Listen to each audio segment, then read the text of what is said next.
এবছর পবিত্র ঈদ উল ফিতর, শবে কদর এবং সাপ্তাহিক ছুটিসহ লম্বা সময় অফিস আদালত বন্ধ থাকায় একটু আগেভাগেই রাজধানী ছাড়ছে মানুষ।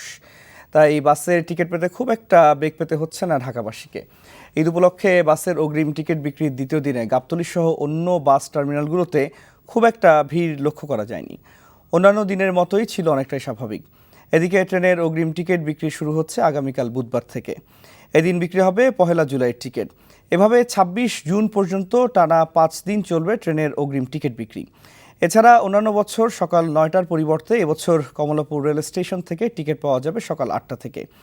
এদিকে শুধু ৪ জুলাই টিকিটের চাহিদা বেশি থাকায় অনেক বাস কাউন্টারে ওই দিনের টিকিট প্রায় শেষের দিকে।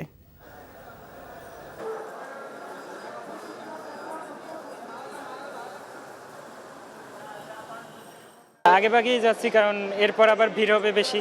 4 তারিখের টিকিট নাই আপনার, যাই না তারপর কি হবে।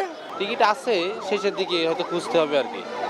4 তারিখে আর 5 তারিখে একটু চাপ বেশি, আর এমনিতে 1, 2, 3 মোটামুটি।